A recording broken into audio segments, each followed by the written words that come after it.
wassalamu ala asrafil anbiya'i wal mursalin sayyidina Muhammad.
Mohon Bapak Ibu masih tetap berdiri. Kita lanjutkan dengan Mars Guru Penggerak.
Oke, terima kasih Bapak Ibu, silakan duduk kembali.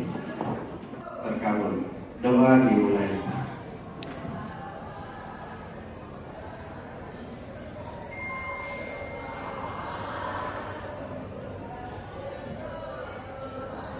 Ya, doa selesai. Amin ya rabbal alamin.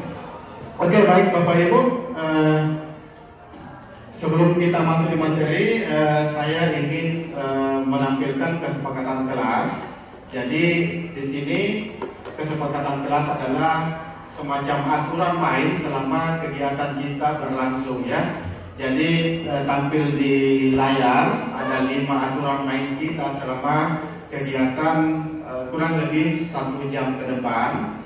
Dan saya beritahukan kepada Bapak Ibu yang saya hormati bahwa kegiatan kita kali ini dilakukan perekaman, dan saya lebih dulu meminta izin kepada Bapak Ibu bahwa hasil rekaman kita ini akan saya unggah menjadi sebuah bukti bahwa kami telah melakukan sebuah aksi nyata di SMA Negeri 2 Takalar, seperti itu. Jadi kesepakatan kelas kita adalah mengangkat tangan pada saat mau berpendapat, kemudian saling menghargai pendapat, menjaga kebersihan ruangan, minta izin jika mau keluar ruangan, serta HP di silent atau didiamkan, seperti itu. Saya tanya Bapak Ibu, apa perlu ditambah atau ada yang perlu dikurangi? Saya kira sepakat ya. Oke, baik, terima kasih. Seperti itu. Oke, baik Bapak Ibu, jadi tujuan kegiatan kita pada kesempatan kali ini adalah mensosialisasikan budaya positif di sekolah, yaitu teori disiplin positif, nilai-nilai kebajikan universal, motivasi perilaku manusia, kebutuhan dasar manusia, posisi kontrol restitusi, keyakinan sekolah atau keyakinan kelas, dan segitiga restitusi.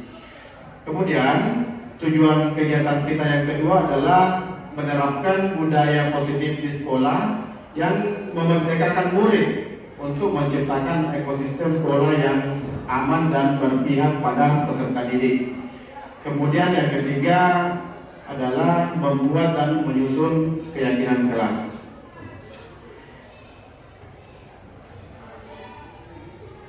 Nah, jadi ini ada 6 topik yang akan kita bahas selama kurang lebih 60 menit ke depan, yaitu yang sesuai dengan tujuan pembelajaran kita, tujuan kegiatan kita ya, yaitu disiplin positif dan nilai kebajikan universal, motivasi perilaku, kebutuhan dasar manusia, posisi kontrol restitusi, keyakinan sekolah atau keyakinan kelas, dan segitiga restitusi. Baik, kita akan bahas satu-satu dan mungkin sebentar ada kita sesi berbagi ya. Saya berharap Bapak Ibu partisipasinya untuk aktif kita melakukan interaksi ya.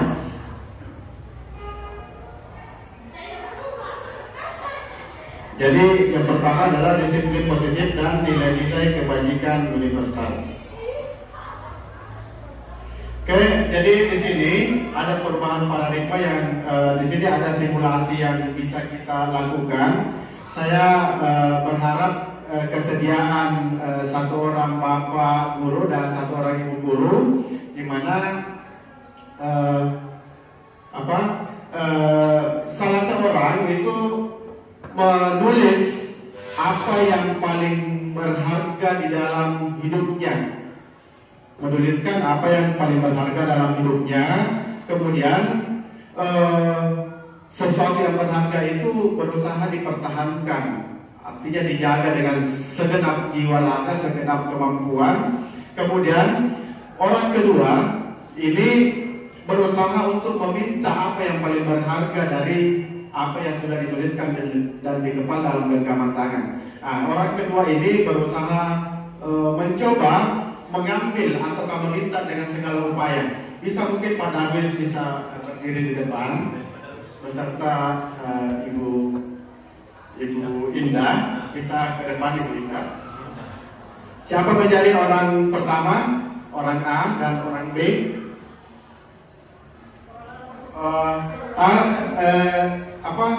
Ibu Indah menuliskan yang paling berharga dalam hidupnya dan berusaha dipertahankan seluruh jiwanya. Kemudian bagaimana upaya Pak Darwis, orang kedua, itu mengambil apa yang paling berharga dalam hidup Ibu Indah. Coba bisa ke depan, silakan. Coba dituliskan dan dikepal. Iya. Coba bisa minta tolong Pak Darwis ke depan dan dilakukan segala upaya bagaimana caranya sehingga apa yang berharga dari Ibu Indah ini bisa didapatkan atau bisa didapat. Silahkan bisa dengan cara merayu, menghardik, mengancam atau apa saja. Yang penting jangan perlakuan fisiknya, pokoknya segala upaya untuk bagaimana caranya sehingga bisa didapatkan, bisa diberikan apa yang dimau. Oke? Jadi bisa minta tolong di depan sedikit. Ya. Jadi di genggaman Ibu Indah ada sesuatu yang paling berharga dalam hidupnya dan ada Pak Darwis yang ingin mengambil apa yang berharga dalam hidup Ibu Indah. Silakan coba kita praktekkan.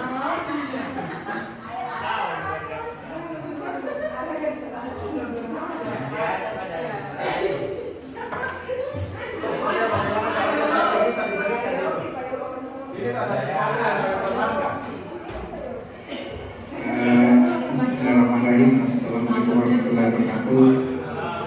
Terima kasih atas kesempatan yang diberikan. Menurut di sini mencoba sekuat tenaga.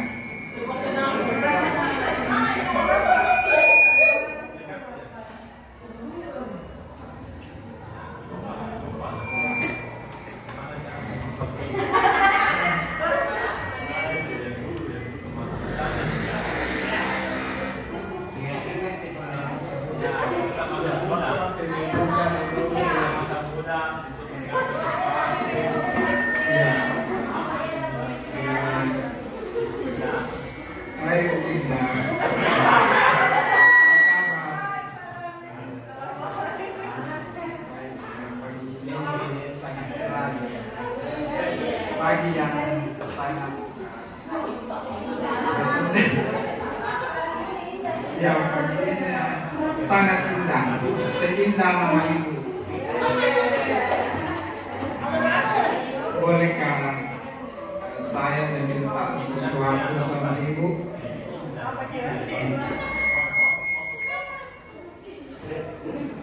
Yaitu salah satu yang paling berharga yang ada di kehidupan Ibu. Alasannya kenapa tidak boleh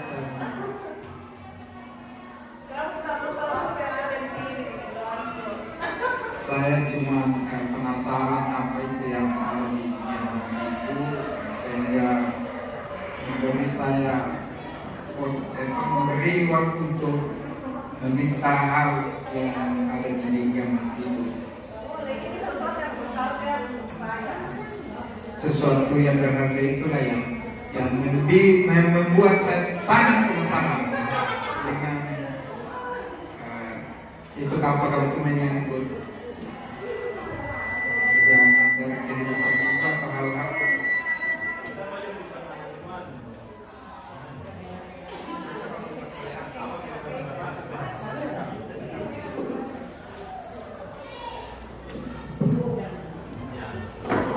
Bolehkah saya minta yang ada di genggaman ini? Tidak boleh. Berikan saya alasan tidak boleh. Karena ini sesuatu yang berharga sekali untuk saya. Kalau tidak ada ini, saya tidak bisa menjalankan kehidupan saya. Dan saya tidak bisa serta-merta memberikan kepada Darwis.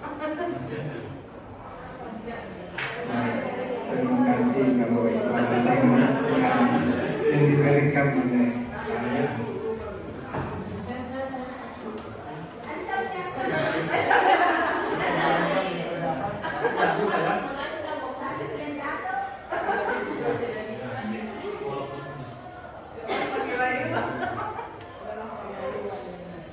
Kalau Ibu tidak mau memberikan yang ada di genggaman Ibu,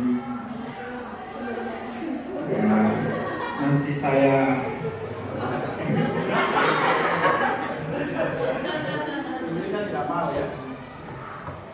tunggu di jalan kedua.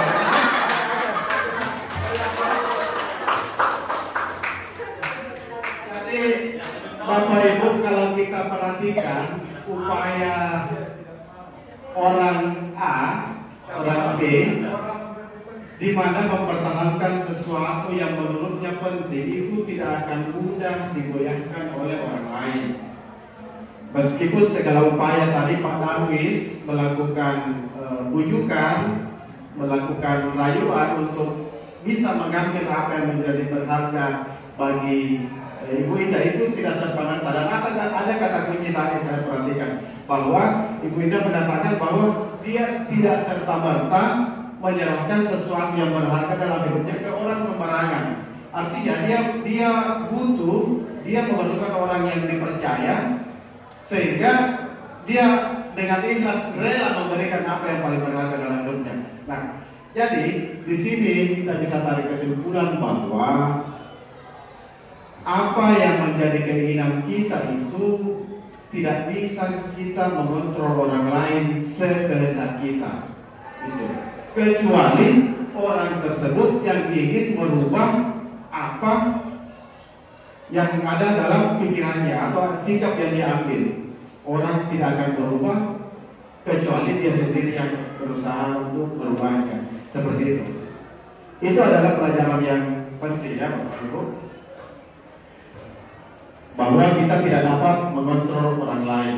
Nah, jadi dalam konteks bagaimana pembelajaran kita dengan siswa, teori kontrol itu adalah teori bagaimana bisa mempengaruhi atau mengatur perilaku orang lain. Dan ternyata dalam kenyataannya itu ada sebuah ilusi atau angan-angan bahwa guru itu bisa mengontrol murid. Ya, mungkin selama ini kita merasa bahwa kita sebagai pengajar, sebagai pendidik itu bisa mengontrol murid, tetapi secara teori kontrol itu tidak. Apakah ketika siswa atau peserta didik itu mengikuti apa yang kita perintahkan, kita apakan, itu kita sudah merasa bahwa kita sudah mengontrol mereka? Itu secara teori kontrol Bapak Ibu itu tidak, ya. Kenapa?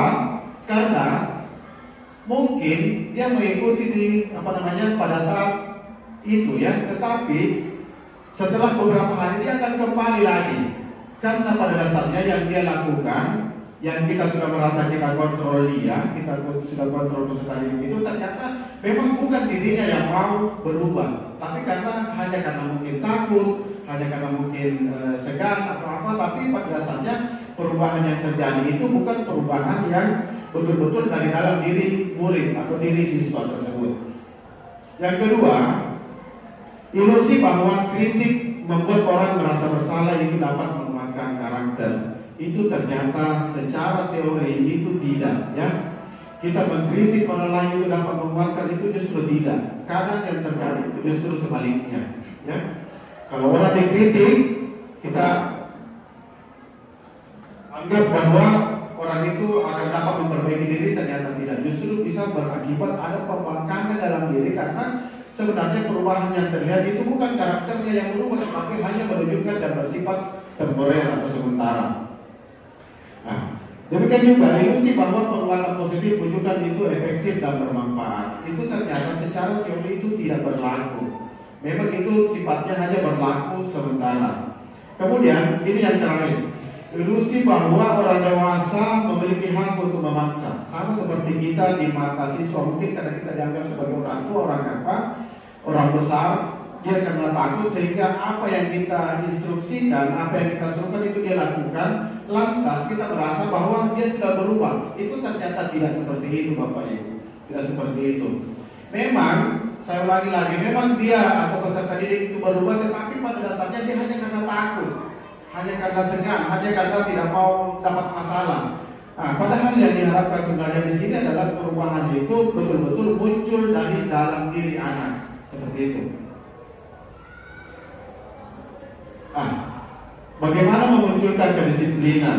Nah, di sini kata disiplin yang perlu kita pahami di sini adalah ternyata itu disiplin itu berasal dari bahasa Latin yang artinya belajar, ya. Disiplin itu berubah menjadi sesuatu yang dilakukan seseorang pada orang lain untuk mendapatkan kepatuhan. Kecenderungan umum adalah menghubungkan kata disiplin dengan ketidaknyamanan. Jadi itu yang terjadi di kenyataan di lapangan, karena kita kata disiplin itu selalu anak-anak itu cenderung itu seolah-olah pemaksaan, sesuatu yang bertolak belakang dengan keinginannya. Sementara disiplin itu adalah misalnya contoh, misalnya hadir tepat waktu. Nah, hadir tepat waktu itu adalah salah satu bentuk kedisiplinan. Tetapi di pikiran anak-anak peserta didik itu justru itu menjadi sebuah ketidaknyamanan ketika kita harapkan dia hadir tepat waktu. Nah, di sini yang dimaksud tadi bahwa ketika siswa itu disuruh datang tepat waktu pasti dia tidak nyaman. Kenapa? Karena dia disuruh tepat waktu karena aturan kita, bukan karena siswa itu menyadari bahwa memang penting kalau dia hadir lebih awal, hadir tepat waktu. Nah, seperti itu. Nah, dari situ kita bisa lihat Bapak Ibu ada nilai-nilai kebajikan universal yang memang berlaku secara general, ya. Jadi di sini nilai-nilai kebajikan yang ingin dicapai oleh setiap anak Indonesia itu disinilah kita kenal dengan namanya profil pelajar Pancasila, di mana ada 6 poin, yaitu bagaimana mewujudkan siswa yang beriman dan bertakwa, kemudian mandiri, bernalar kritis, berkebinekaan global, bergotong royong, serta kreatif. Inilah yang menjadi tujuan implementasi pembelajaran di kurikulum Merdeka. Bagaimana nilai-nilai kebajikan ini yang 6 poin ini itu ada dalam setiap sisi atau bentuk-bentuk pembelajaran. Nah, kemudian kita masuk di poin yang kedua, Bapak Ibu, itu motivasi perilaku manusia. Jadi kalau mungkin kita lihat dari arti kata motivasi itu adalah sesuatu yang hal yang membuat kita untuk melakukan sesuatu demi tujuan tertentu. Jadi ada hal-hal yang membuat kita bersemangat untuk mencapai tujuan, itu namanya motivasi. Nah, di sini ada sebuah 3 buah pernyataan. Kira-kira kalau saya tanya Bapak Ibu, pertanyaan yang pertama, apa setuju atau tidak? Apakah hukuman itu dapat mendisiplinkan anak? Bisa tidak? Bisa, ya? Bisa. Siapa yang bilang bisa? Tolong tunjuk tangan. Oke. Kemudian yang kedua, yang tidak setuju. Tidak setuju? Ya. Abstain, ya? Coba kita sebagai pendidik itu, menurut kita, mungkin selama ini kita sering melakukan hukuman sama pada anak. Tidak mesti hukuman itu berupa hukuman fisik, ya, tidak mesti, tapi intinya bersifat hukuman. Apakah itu bisa, menurut Bapak Ibu, itu bisa mendisiplinkan mereka? Bisa, ya, bisa tidak. Oke, kita simpan dulu jawabannya, sebentar kita lihat pembahasannya. Kemudian pemberian hukuman dengan hal positif seperti membaca atau membersihkan halaman sekolah itu dapat meningkatkan kedisiplinan. Bisa? Setuju atau tidak? Setuju. Oke, baik, kita simpan dulu.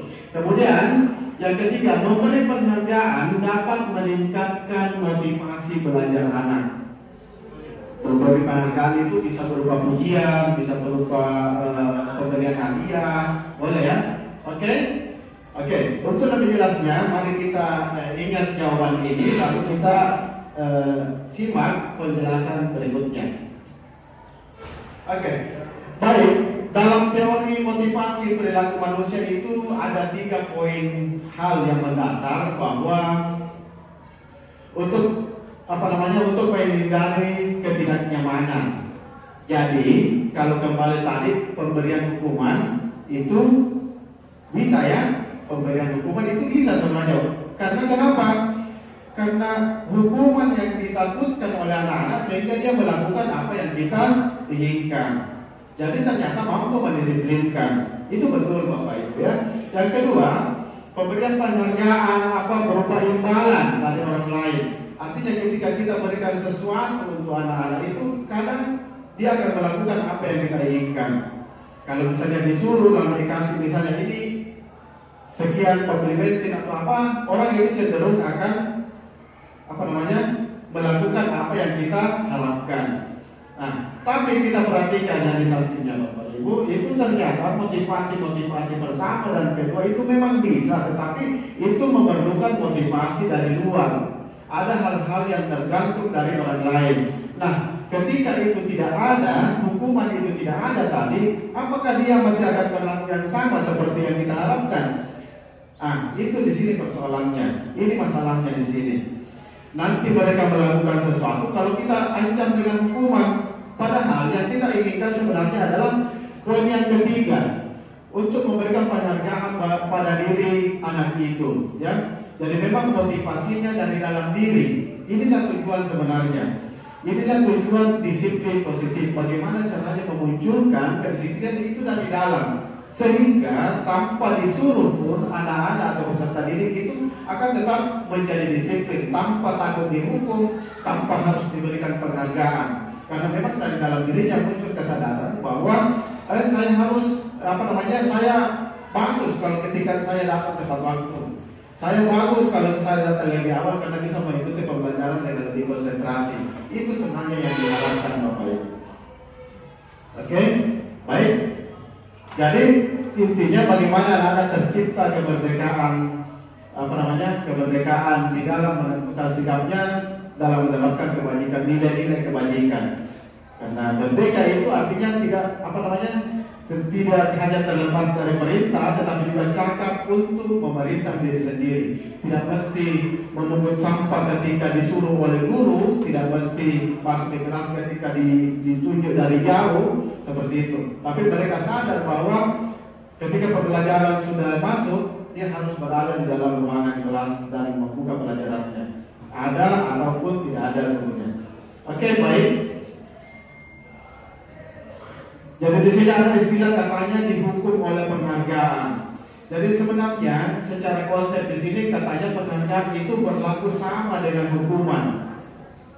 Artinya dianggap sama dengan hukuman. Dalam arti meminta atau membujuk seseorang melakukan sesuatu untuk melakukan suatu tujuan tertentu dan dengan cara meminta atau membujuk.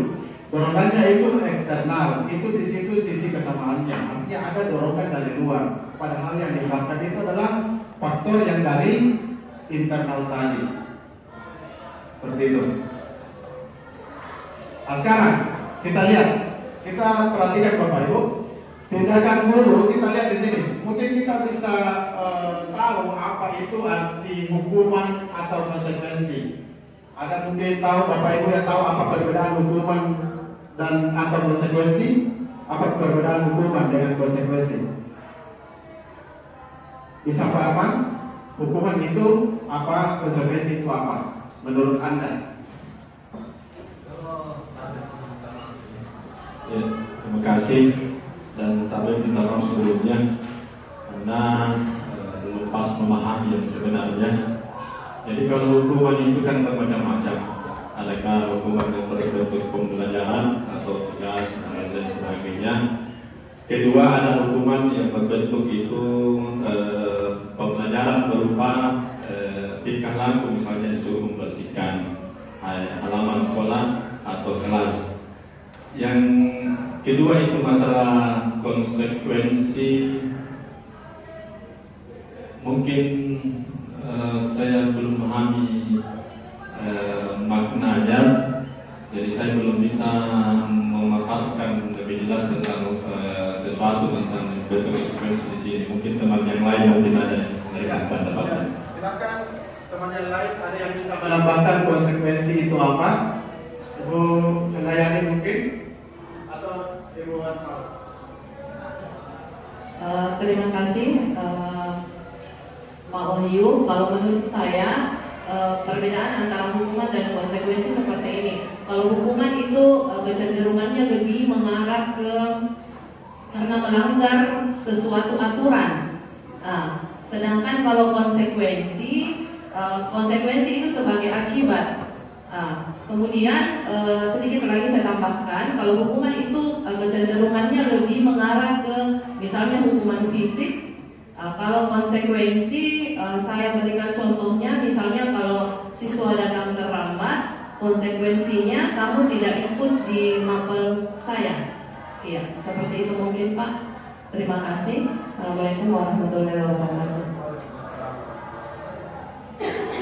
Dari dua penjelasan tadi, saya kira cukup membuat kita ada gambaran bahwa ada perbedaan antara hukuman dengan konsekuensi. Jadi ceritanya hukuman itu semacam perlakuan atau tindakan yang diberikan akibat dari adanya suatu kesalahan yang dilakukan. Tetapi kalau konsekuensi adalah risiko yang otomatis terjadi ketika ada pelanggaran terjadi. Jadi berbeda tipis tapi konteksnya berbeda. Nah, untuk lebih memperjelas ini kita melihat di sini. Kita lihat kasus pertama. Mencatat 100 kali dalam buku kalimat saya tidak akan terlambat lagi karena terlambat ke sekolah. Ini hukuman atau konsekuensi, Bapak Ibu? Konsekuensi atau hukuman? Konsekuensi. Oke, kita lihat sebentar. Yang kedua, lari mengelilingi lapangan basket 2 kali karena terlambat hadir. Hukuman. Oke. Jika murid diminta untuk push up 15 kali karena tidak menggunakan masker. Hukuman. Oke. Menggantikan kertas tugas teman yang sedang dicoret-coret. Konsekuensi. Membersihkan tumpahan air di meja tulis karena tersenggol pada saat belajar. Ya, dia harus membersihkan. Oke, murid disuruh untuk mengenakan sepatu seharian sekolah karena tidak mengenakan sepatu hitam. Untuk tidak mengenakan sepatu maksudnya ya. Hukuman ya. Kemudian yang terakhir, lari mengelilingi lapangan basket 2 kali karena terlambat 10 menit untuk pelajaran olahraga PJOK. Hukuman. Oke. Ternyata tren kita lihat kita lihat apakah persepsi Bapak Ibu tepat. Nah, kita lihat seperti ini. Ternyata kalau disuruh ada perlakuan yang intinya tadi seperti dijelaskan Ibu Asmaul tadi itu cenderung membuat rasa tidak nyaman apa dan sebagainya. Nah, itu hukumannya. Nah, kalau konsekuensi misalnya adalah resiko yang harus ditanggung karena telah melakukan sebuah kesalahan baik disengaja maupun tidak. Misalnya membersihkan tumpahan air di meja karena tersenggol pada saat belajar. Ya, konsekuensinya ya masa orang Anda yang menumpahkan orang lain yang membersihkan, seperti itu Bapak Ibu. Nah, tapi kalau misalnya disuruh untuk tidak mengenakan sepatu, itu adalah berupa hukuman, tapi bukan konsekuensi. Artinya sesuatu yang diberikan atas adanya pelanggaran yang dilakukan. Seperti itu ya Bapak Ibu, hukuman atau konsekuensi. Nah, jadi di sini intinya seperti yang dijelaskan tadi Pak Arman dengan Ibu Asmaul, bahwa di sinilah letak intinya bahwa hukuman itu adalah sesuatu yang menyakitkan harus terjadi. Kemudian konsekuensi seperti itu tadi, sesuatu harus terjadi seperti resiko ya. Kemudian hukuman membuat anak sakit. Kemudian membuat anak merasa tidak nyaman dalam jangka waktu pendek. Kemudian pemberian hukuman itu membuat anak membenci kedisiplinan. Tetapi konsekuensi itu membuat anak menghargai disiplin. Nah, dan seterusnya, hukuman itu bisa berupa marah, rasa bersalah, dipermalukan, dan merasa tak dihargai. Sedangkan konsekuensi itu adalah menyebabkan kehilangan hak, dibuat tidak nyaman, diasingkan untuk sementara atau time out, seperti yang dikatakan Ibu tadi bahwa ketika dia terlambat diberikan sebuah konsekuensi bahwa tidak boleh ikut pelajaran. Nah, itu konsekuensinya sepasung terlambat, seperti itu. Baik, saya kira sudah jelas di situ. Nah, kemudian kita masuk di restitusi, Bapak Ibu. Nah, restitusi mungkin bagi kita mungkin istilah baru, tapi mungkin juga ada sudah kita tahu apa makna dari restitusi. Jadi di sini dikatakan bahwa restitusi itu adalah proses menciptakan kondisi bagi murid untuk memperbaiki kesalahan mereka, sehingga mereka bisa kembali pada kelompok mereka dengan karakter yang lebih kuat. Nah, jadi ini merupakan proses kolaboratif yang mengajarkan murid untuk mencari solusi untuk masalah mereka dan membantu murid berpikir tentang orang seperti apa yang mereka ingin menjadi. Dan mereka bagaimana mereka harus memperlakukan orang lain. Jadi dalam prinsip restitusi artinya ada kesalahan atau kondisi yang tidak ideal, kemudian disuruh untuk mencari kondisi ideal yang diharapkan. Jadi dia yang anggaplah kesalahan, dia melakukan kesalahan, kita ajak dia berpikir bagaimana caranya untuk memperbaiki kesalahan itu.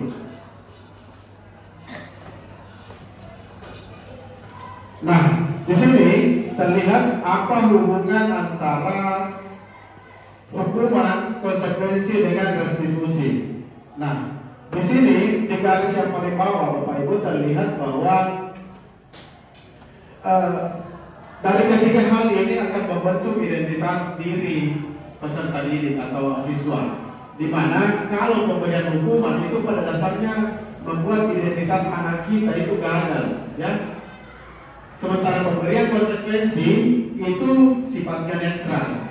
Sedangkan restitusi ketika itu diberikan, dijalankan, maka itu menghasilkan sebuah disiplin positif. Disiplin positif itu adalah disiplin yang betul-betul lahir dari dalam diri peserta didik, lahir dari dalam diri seseorang, bukan karena disuruh, bukan karena takut, bukan karena dipaksa seperti itu. Dan tujuan daripada itu semua adalah bagaimana kita menghasilkan sebuah disiplin yang bersifat positif. Oke, selanjutnya Bapak Ibu. Nah, 9 ciri-ciri restitusi. Yang pertama, ini bukan untuk menebus kesalahan, namun untuk belajar dari kesalahan. Jadi anak-anak itu ketika melakukan kesalahan, mereka dituntun, mereka diarahkan bagaimana caranya memperbaiki kesalahan mereka sendiri. Bukan kita yang menyuruhnya, tetapi kita hanya mengarahkan mereka untuk bagaimana mereka belajar dari sebuah kesalahan yang dilakukan. Kemudian yang kedua, memperbaiki hubungan. Yang ketiga, tawaran, bukan paksaan. Nah, disinilah dalam sebuah restitusi ini adalah tawaran, bukan paksaan. Kita tidak bisa memaksa anak-anak untuk berbuat baik, tetapi kita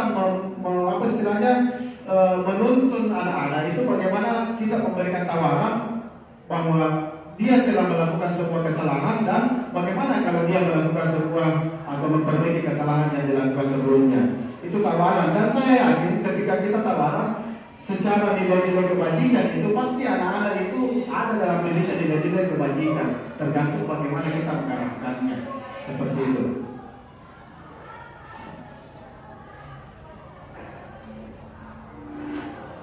Oke, kemudian poin berikutnya adalah kebutuhan dasar manusia, ya.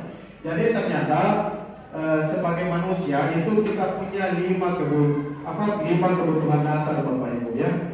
Kebutuhan dasar kita itu yang pertama adalah kita butuh untuk mempertahankan hidup.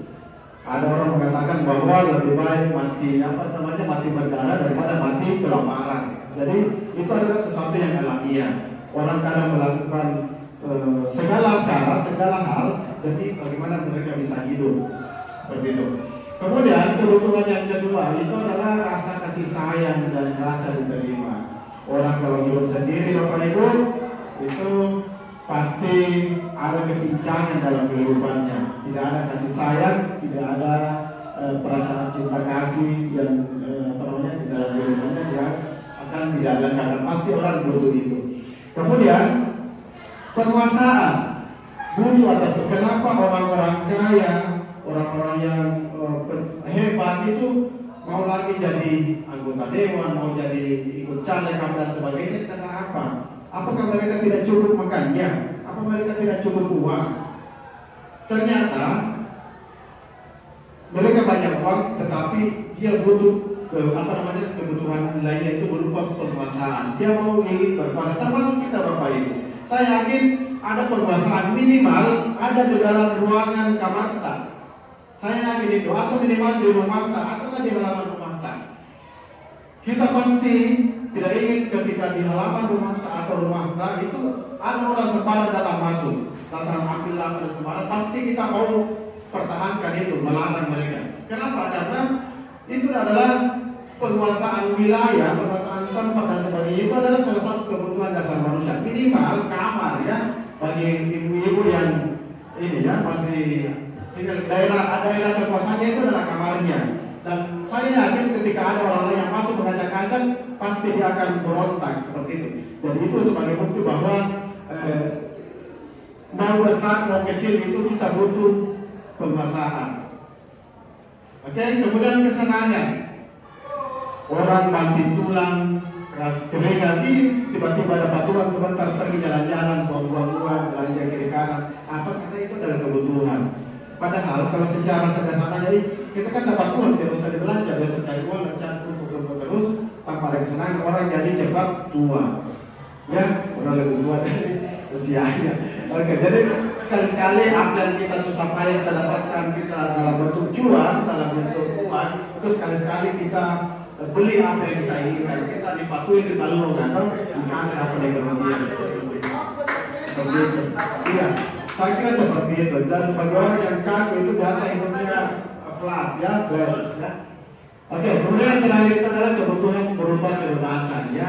Kita ingin bebas. Nah, kebebasan inilah yang kadang bermakna negatif, bahwa kebebasan itu selalu cenderung lari ke arahnya negatif kalau tidak terkontrol. Ya, seperti itu. Tapi kebebasan yang dimaksud di sini adalah bebas menentukan nasib sendiri, bebas menentukan arahnya sendiri tanpa melanggar norma-norma dan nilai dalam masyarakat. Oke, baik. Selanjutnya 5 posisi kontrol. 5 posisi kontrol. Jadi sebagai guru, ini 5 posisi kontrol ini wajib kita pahami, ya. Kita saksikan video berikut. Bagaimana peran kita sebagai guru dalam menetapkan 5 posisi kontrol. Yang pertama, kita perhatikan Bapak Ibu.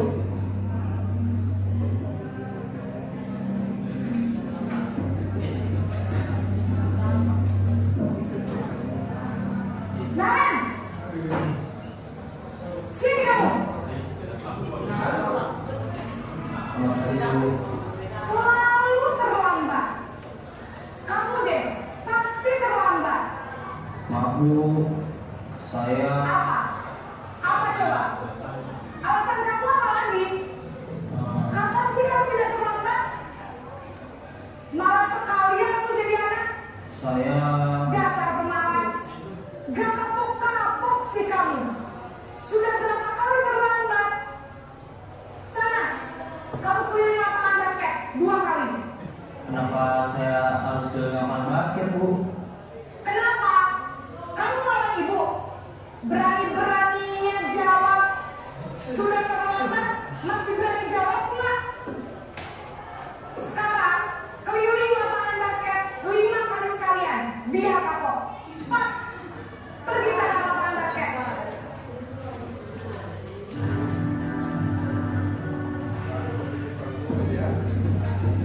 Perempuan merasa bersalah.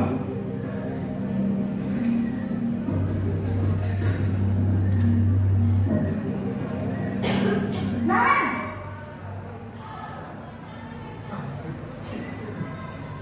Selamat pagi Bu. Naren! Kamu kenapa terlambat lagi, nak? Ya Tuhan, Naren. Kamu senang ya bikin ibu susah ya? Kalau kamu terlambat lagi, nanti ibu yang ditegur bapak kepala sekolah, nak. Disangka ibu tidak bisa membina kamu. Duh, gimana ini? Maaf Bu. Duh, Gusti Naren. Kamu suka ya kalau ibu ditegur bapak kepala sekolah? Terus, sekarang ibu harus tulis apa ini di buku absen? Ini kamu sudah sering terlambat loh. Ibu harus apa coba? Maaf Bu. Maaf sekali. Ya sudah, lain kali jangan bikin ibu susah lagi ya nak ya. Ibu tidak akan kuat lagi kalau kamu gini terus. Bisa jantungan kalau ibu ditegur bapak kepala sekolah. Sana cepat kelas. Maaf ya Bu. Maaf sekali. Perempuan merasa bersalah. Posisi pembuat rasa bersalah berbicara dengan nada tenang. Posisi teman, posisi kita sebagai guru, sebagai teman bagi siswa.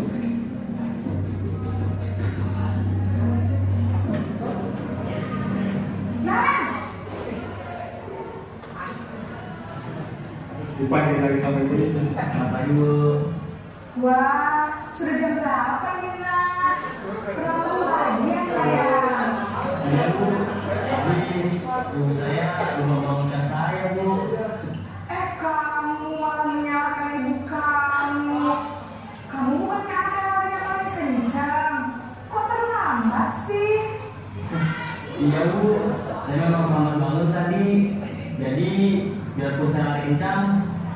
tetap nggak terkejar Bu. Ya sudah sana, nanti lain kali larinya lebih kencang lagi ya, biar gak terlambat lagi. Bikin seneng ibu, demi ibu, bisa kan? Bisa Bu. Ya sudah sana masuk kelas, ibu beresin urusan absen kamu. Kamu ini ada-ada saja. Sebagai teman, sebagai pemantau, dan saat yang terakhir sebagai manajer.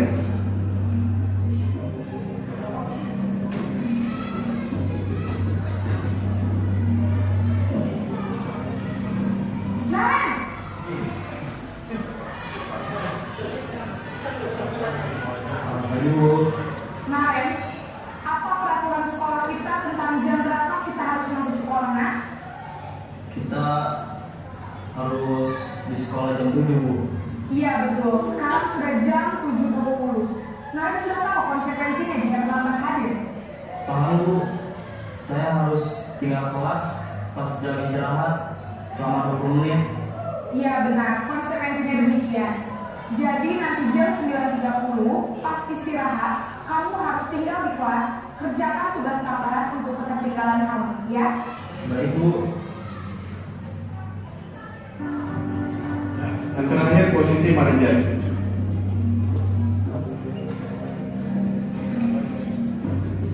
Bagikan Pak.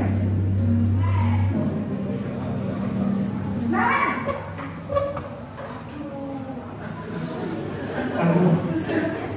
Bu. Selamat pagi, Naren. Maaf Bu, saya terlambat. Iya, sekolah masuknya jam 7, sekarang sudah jam 7.20. Jadi sekarang bagaimana ini, Naren?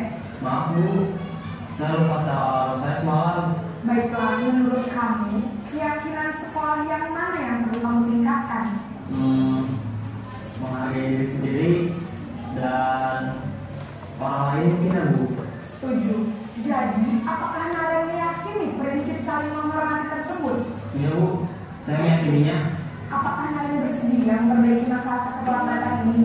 Bersedia Bu. Bagaimana kamu akan perbaiki masalah keterlambatan ini?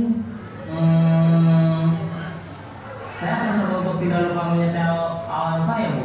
Baik, kalau Naren lupa menyetel alarm di rumah, ada orang yang kira-kira bisa bantu mengingatkan tidak?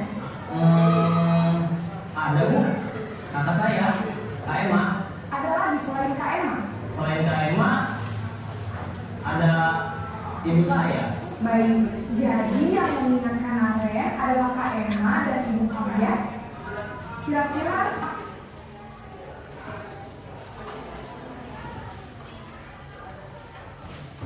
Kakak saya. jadi yang mengingatkan Naren adalah Kak Emma dan ibu kamu ya? Kira-kira akan mulai start alarm kapan nih, Naren? Setelah pulang sekolah, akan segera saya lakukan. Baik, jadi Naren akan setel alarm untuk bangun besok pagi dan akan diingatkan oleh kakak dan ibu dan Naren ya? Ada lagi yang mungkin perlu dilakukan, Naren? Agar tidak terlambat bangun lagi. Tidak ada Bu. Baik, Naren. Terima kasih untuk kerjasama kamu. Sekarang kamu perlu kembali ke kelas untuk belajar. Baik Bu, terima kasih. Nah, dari video yang singkat tadi itu ternyata mencerminkan 5 posisi kontrol guru, dan yang diharapkan itu adalah posisi kontrol yang terakhir, yaitu posisi sebagai manajer. Itulah yang selayaknya dan seharusnya kita terapkan pada peserta didik kita sesuai dengan maunya ini. Tapi entahlah kalau dari kenyataannya bagaimana, karena situasi dan kondisinya itu akan berbeda dengan konteks di video tadi. Oke, baik Bapak Ibu. Jadi di sini secara singkat kesimpulan dari apa yang menjadi 5 posisi kontrol tadi itu seperti ini yang tampil di depan. Sambil dinikmati cemilannya Bapak Ibu, silakan kita perhatikan di depan bahwa ternyata kalau pemberian hukuman itu membentuk identitas secara gagal ya, menghukum, ya kan, perbuatan bersalah itu membuat identitas siswa kita itu gagal.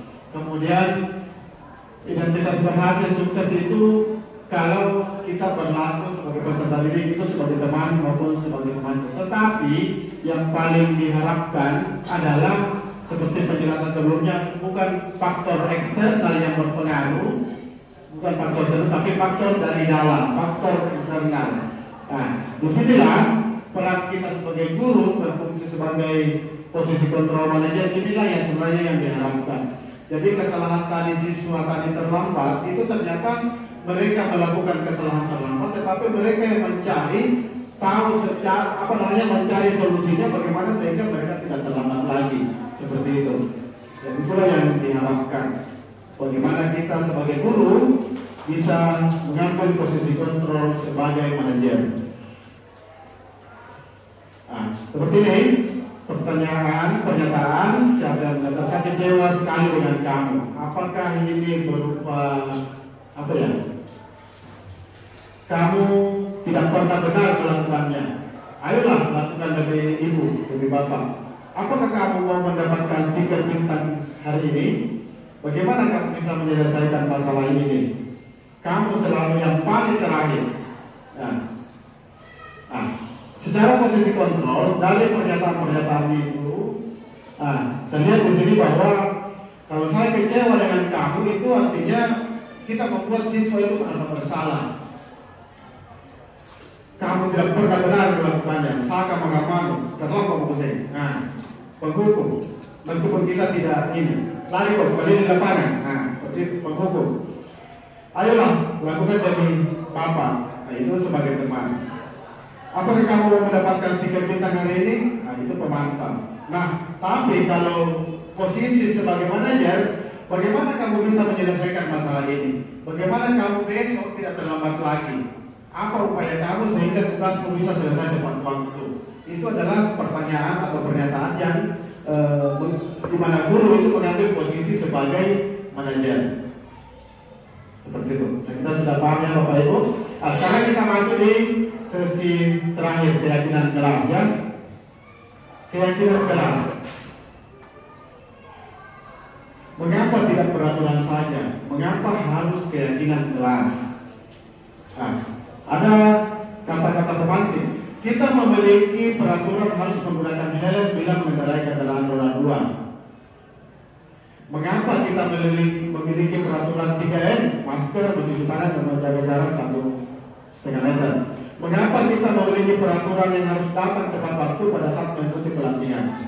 Nah, untuk mendukung motivasi intrinsik ini, kembali ke nilai-nilai keyakinan yang menggerakkan seseorang dibandingkan mengikuti serangkaian peraturan-peraturan. Nah, jadi hal inilah yang diharapkan bagaimana kita membentuk keyakinan kelas di dalam setiap kelas yang kita ajar.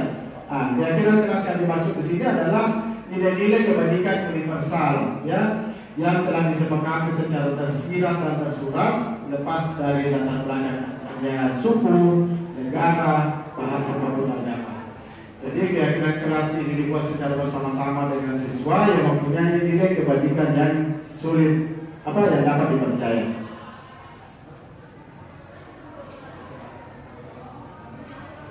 Nah, di sini kita lihat kalau keyakinan kelas yang terbentuk ini, misalnya selalu kembalikan buku ke tempatnya. Berarti apa keyakinan apa yang bisa kita tanamkan ke dalam siswa kalau seperti itu? Mengembalikan buku ke tempatnya. Berarti bentuk keyakinan apa itu kalau seperti itu? Berarti bentuk tanggung jawab, ya. Dilarang mengganggu orang lain. Berarti keyakinan apa bentuknya? Oke, kita lihat jawabannya di sini. Ternyata kalau disuruh hadir 15 menit sebelum pembelajaran dimulai itu adalah komitmen, ya, atau menghormati orang lain. Di dalam melakukan kekerasan itu adalah demi keselamatan, menghormati orang lain. Di dalam menggunakan obat terlarang itu adalah keyakinan kelasnya berupa kesehatan. Gunakan masker itu demi kesehatan. Dan jangan berlari di kelas atau di koridor, itu keselamatan. Seperti itu. Oke. Baik Bapak Ibu, dan terakhir kita akan masuk di segitiga restitusi. Saya akan memperlihatkan sebuah video yang menunjukkan bentuk segitiga.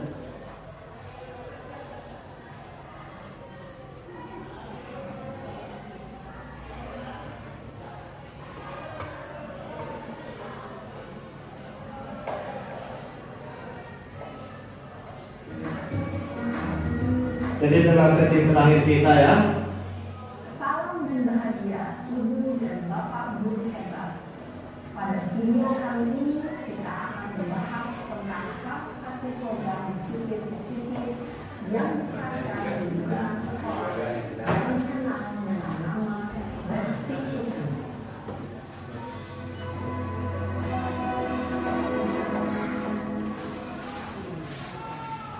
Restitusi dikembangkan oleh pakar pendidikan dan mediasi, berlandaskan pada teori ontologi religius. Segitiga restitusi adalah suatu proses dialog yang dijalankan oleh guru atau orang tua agar dapat menghasilkan murid yang mandiri dan bertanggung jawab. Pada saat guru di posisi manajer, aspek yang dikembangkan pada murid adalah motivasi, sehingga pengalaman nilai kebaikan dapat tumbuh dan berkembang menjadi suatu kebiasaan positif yang akhirnya menjadi karakter murid. Proses dialog ini terdiri dari 3 langkah yang digambarkan pada ketiga sisi pada segitiga restitusi. Sisi pertama adalah menstabilkan identitas. Sisi yang kedua adalah validasi tindakan yang salah. Dan sisi yang ketiga adalah menanyakan keyakinan. Ibu dan Bapak Guru, berikut ini akan ditunjukkan bagaimana seorang guru berada dalam posisi manajer menggunakan penerapan segitiga restitusi.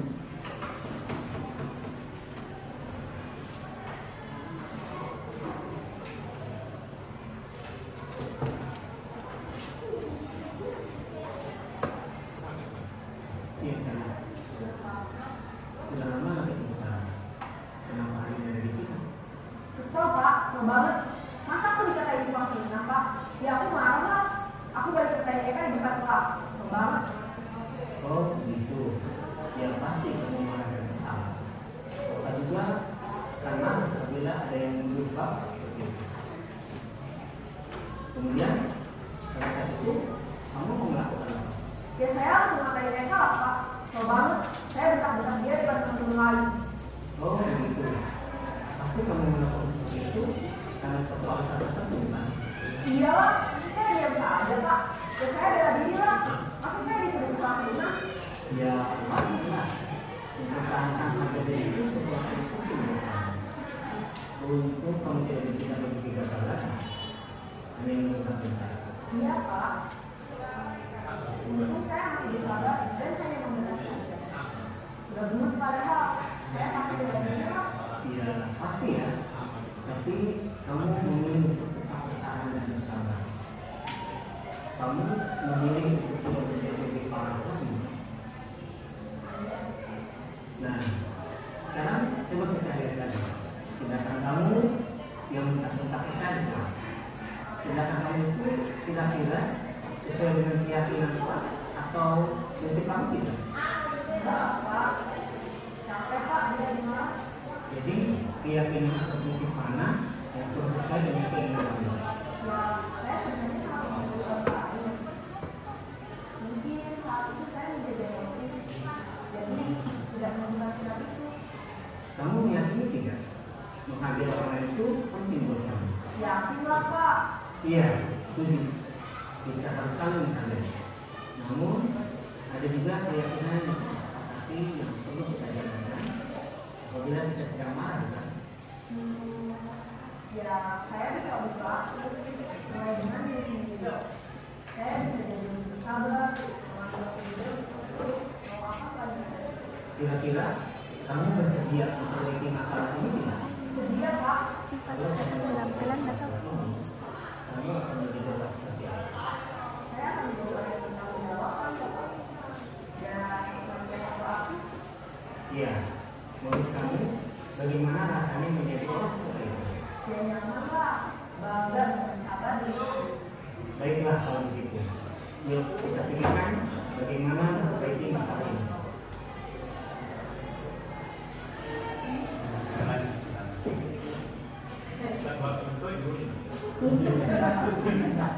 Baru saja kita menyaksikan contoh bagaimana seorang guru dan posisi manajer menggunakan penerapan segitiga restitusi. Mari kita bahas satu persatu. Oke, baik.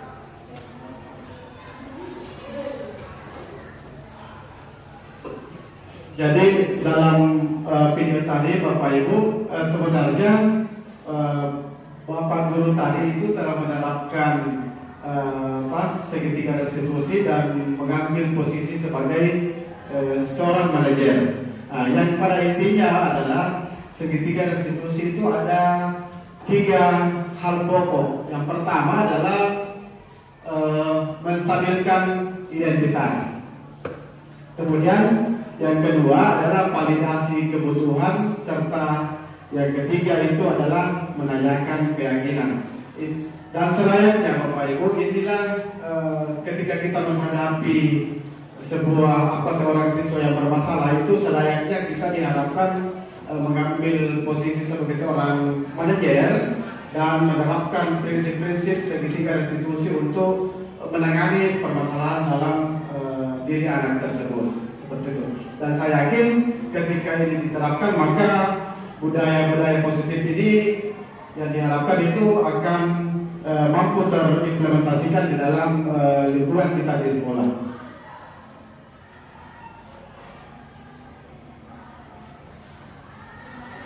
Oke, saya kira itulah hal yang penting untuk kegiatan kita kali ini, dan saya ingin komentar atau pendapat Bapak Ibu terkait dari 4 pertanyaan ini. Boleh memilih yang mana pertanyaan yang ingin diberikan komentar. Hal baru apakah yang mengubah paradigma saya yang saya dapatkan, ataukah perasaan apa yang muncul selama mengikuti sesi ini, khususnya mengenai makna disiplin dan motivasi intrinsik, dan peran guru apakah yang saya telah lakukan selama mengikuti modul ini. Dan yang terakhir, saya akan menjadi guru yang seperti apakah setelah mengikuti modul ini. Saya minta satu orang dari Ibu dan satu orang dari Bapak untuk memberikan refleksi dari kegiatan kita hari ini. Saya persilakan Ibu Handayani. Ya, terima kasih. Bismillahirrahmanirrahim. Assalamualaikum warahmatullahi wabarakatuh. Ya, menarik sekali diseminasi yang telah dibawakan oleh Pak Wahyudin pada hari ini. Buat kami warga SMA Negeri 2 Tenggalar sebagai guru pendidik bisa membuka wawasan tentang paradigma baru menjadi pendidik masa depan. Nah, yang ingin saya tanyakan sedikit, kira-kira apa langkah selanjutnya kita sebagai tenaga pendidik dalam menumbuhkan budaya positif? Apakah kita bentuk komunitas apa atau kombel apa? Karena terkait dengan PMM, kita sebuah satuan pendidikan itu diharapkan terbentuknya yang namanya komunitas belajar atau kelompok belajar. Nah, bagaimana kita memanfaatkan kegiatan ini, kita sebagai calon guru penggerak, untuk memunculkan satu nama komunitas belajar yang di dalamnya tujuan kita ke sini menumbuhkan budaya positif, utamanya di lingkungan SMA Negeri 2 Tenggalar. Ya, saya Pak Wahyu, terima kasih. Assalamualaikum warahmatullahi wabarakatuh. Ya, terima kasih Ibu Handayani atas tanggapan dan pertanyaannya. Sesuatu yang baik ini saya kira sangat tepat ketika diterapkan di sekolah kita ini. Tetapi sangatlah berat ketika kita lakukan secara sendiri-sendiri atau secara individu. Oleh karena itu kita butuhkan dukungan dan partisipasi teman-teman seluruh elemen di sekolah ini bagaimana caranya kita bisa menumbuhkan budaya-budaya positif sesuai yang dipaparkan tadi sebelumnya. Oleh karena itu, salah satu wadah yang bisa membantu kita untuk menumbuhkan budaya-budaya positif di sekolah itu adalah dengan pembentukan komunitas belajar. Dan saya kira Ibu Handayani, teman-teman kita di sekolah ini sangat setuju ketika budaya-budaya positif ini terbangun di sekolah kita demi kebaikan sekolah ke depan. Dan ketika kita rintis, ketika kita canangkan komunitas belajar, saya yakin Bapak Ibu itu akan sedia, akan siap untuk mendukung dan berpartisipasi atas komunitas-komunitas yang kita bentuk di sekolah ini. Saya kira seperti itu, dan saya kira teman-teman itu tinggal butuh semacam stimulasi, kita butuh penggerak awal, lalu kemudian komunitas itu terbentuk dan di situ akan berproses. Kita tahu bagaimana langkah-langkah yang akan bisa kita tempuh setelah itu. Bagaimana Bapak Ibu kalau kita terapkan kita canangkan komunitas belajar di sekolah ini untuk mendukung terciptanya budaya-budaya positif di sekolah ini. Saya kira setuju ya Bapak Ibu ya. Oke. Dan kita saya dengan Ibu Handayani mungkin akan menginisiasi program ini ke depan, dan saya berharap bentuk komunitas nantinya itu intinya akan menjadi cikal bakal terbentuknya budaya positif di sekolah kita melalui komunitas belajar yang terbentuk. Saya kira cukup sekian refleksinya dan pertanyaannya. Saya mengucapkan terima kasih banyak kehadiran Bapak Ibu, meluangkan waktunya, kesempatannya serta curahan pikirannya. Mudah-mudahan kegiatan kita ini bisa lebih bagus ke depan dan bisa memberikan nilai positif. Dan kesempatan kali ini saya tutup dengan billahi taufiq wal hidayah. Assalamualaikum warahmatullahi wabarakatuh.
Saya mau tanya, kenapa dipakai sepatu seperti itu?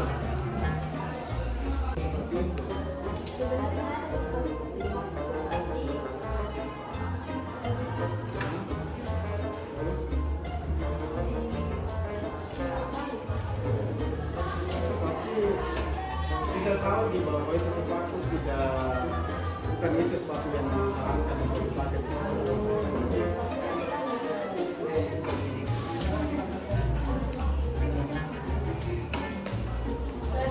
Standar. Tapi kenapa sampai di sini yang dipakai basah?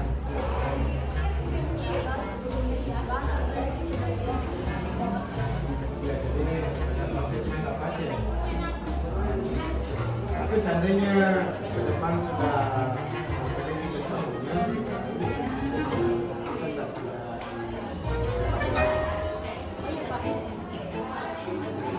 jadi begini nak, ya memang ada salah satu ada di situasi seperti itu. Ya, bukan kita kan maksudnya memang kita tahu kita melanggar, tapi terkadang kita harus memakai karena cuma itu yang ada daripada kita tidak pakai sepatu. Ya, tapi kita tahu di bawah itu melanggar, toh. Ya, nah, orang bisa saja berada di situasi seperti itu, tapi sebaiknya kalau ini sebelum ditegur atau melaporlah sama gurunya bahwa ibu minta maaf sebelum kamu ditegur mungkin baiknya seperti itu, Pak atau Ibu, saya minta maaf kenapa saya terpaksa pakai sepatu itu yang sebenarnya tidak sesuai aturan karena sudah saya bilang kemarin dan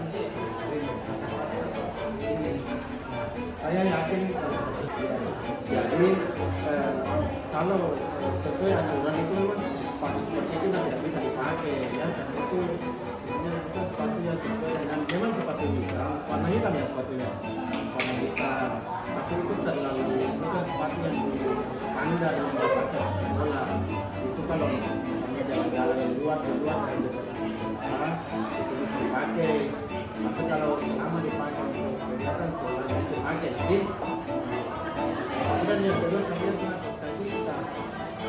kita itu minimal itu ya di atas mama kaki. Kita lihat pos kaki kita itu mana? Pos kaki kita saya lihat terlalu pendek ya, terlalu pendek. Jadi usahakan kalau ini diganti pos kakinya pakai pos kaki yang di atas mata kaki ya. Nah, seperti itu. Kita tahu di pas aturannya atau tingginya kurang lebih sekitar mana tingginya? Iya, seperti itu lah ya.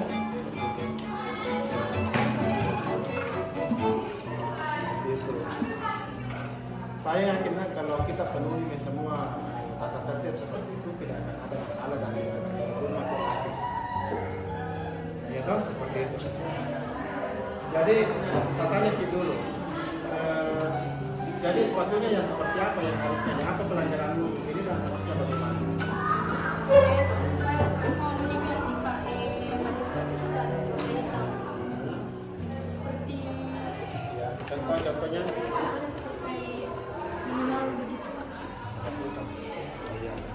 Dan bisa kan bisa ada di sepatu begitu tak. Terus kos kaki kita bagaimana? Kalau kos kaki juga ada di rumah. Bisa yang lebih tinggi. Iya ada. Jadi bisa tidak di pertemuan berikutnya yang saya tegur tadi itu sudah bisa diperbaiki ya. Oke? Ganti. Oke, jadi jangan sampai saya lihat lagi nanti. Kalau kamu bisa terapkan aturan sesuai dengan yang ditentukan di sekolah ini, itu akan bagus sekali. Nah, tolong kalau misalnya melihat teman-teman yang lain juga, tolong sampaikan bantu sosialisasi bahwa ada aturan bahwa inilah contoh saya sudah ditegur dinasihati oleh guru, saya tidak boleh memakai atribut atau sepatu yang seperti ini. Bisa nah ya? Ya. Oke, baik kalau begitulah. Terima kasih semuanya.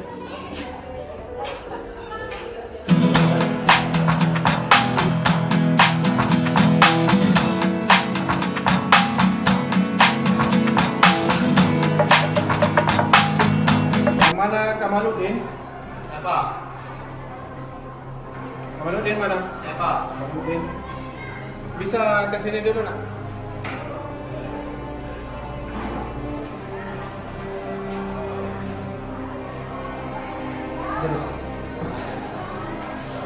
Yang mana nomor berapa nama tadi?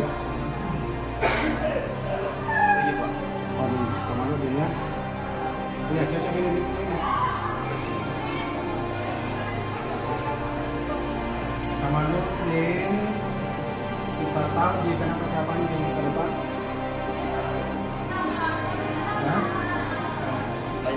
Coba periksa dulu dirimu dulu. Coba bisa. Kira-kira apa pelanggaranmu di Kamaludin?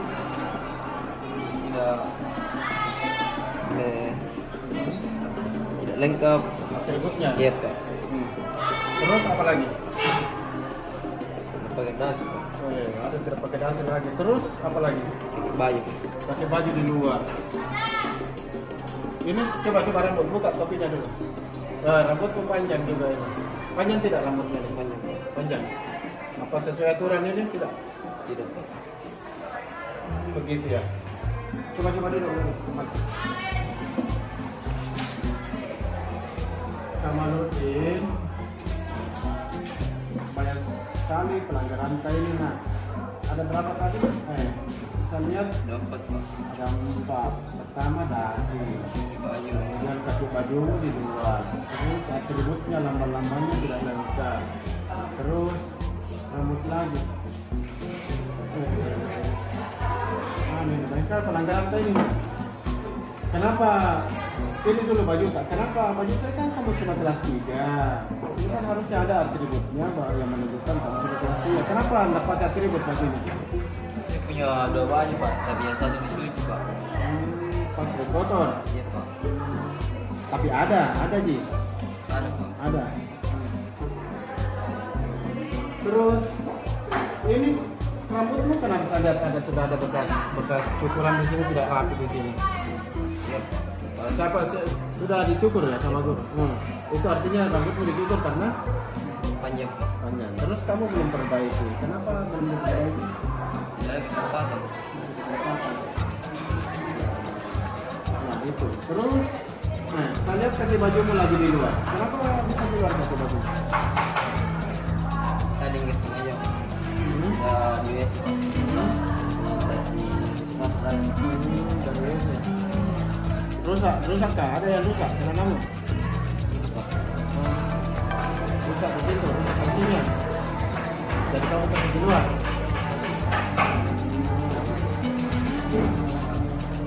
Iya, makanya dikasih di luar. Tapi kamu Nurdin, kita tahu di bawah itu malah nggak tahu. Kalau seperti itu situasinya, pelanggarannya, tapi bagaimana caranya ini ya? Nah, harusnya bagaimana kalau misalnya sudah dikasih begitu, nah itu artinya sudah warning itu dari itu, bahwa itu rambutnya sudah di luar dari ketentuan sekali, harusnya itu sudah diperbaiki, toh itu. Tapi apalagi kalau penggunanya kan sudah ada kesempatan. Iya sih, kadang memang kita maunya apalagi di Dewi, kita pulang sudah sore dan ini apalagi kita syukur apa sudah tertutup. Oh, pakaian kan nggak jelek kan, kalau begini harusnya diperbaiki loh. Terus kalau persoalan baju tadi ada di baju cadangannya, bajunya lengkap. Iya. Tapi kan kita tahu di ini bajunya tidak lengkap, artinya ini melanggar kan? Itu. Ya memang ya, kadang kalau ada baju sama itu, kalau lagi kotor dicuci, nah otomatis pasti ini. Tapi bagusnya begini, kalau seperti itu bagusnya melapor gurunya atau gurunya atau sama saya, Pak, kenapa saya terpaksa memakai baju itu yang tidak lengkap? Kenapa? Pasti kan ditanya begitu. Kenapa? Ini Pak, kebetulan aku kotor sekali dari saya. Itu jadi pembahasan nggak ini. Terus ya itu jalan tadi rusak kancingnya. Makanya pelan-pelan kalau masuk di WC jangan terburu-buru. Makanya kalau rusak begitu ya. Tapi kan kamu tahu bahwa kalau di luar kaki baju kan melanggar. Tahu itu? Seperti itu. Seperti itu kamu.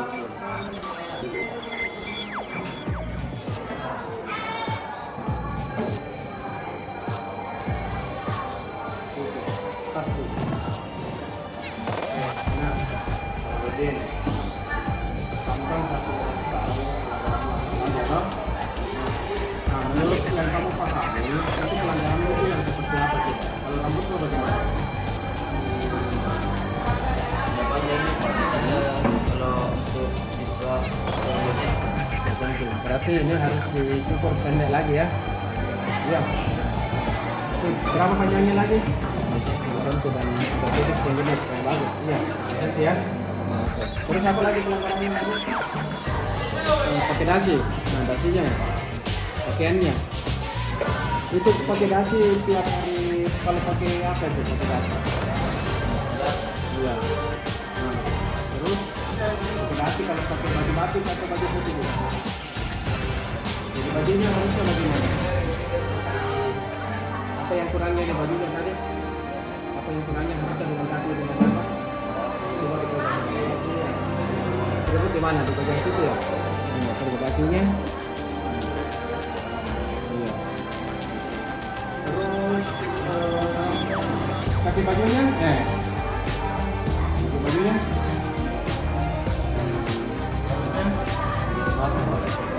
Tidak ada rusak kancingnya ya.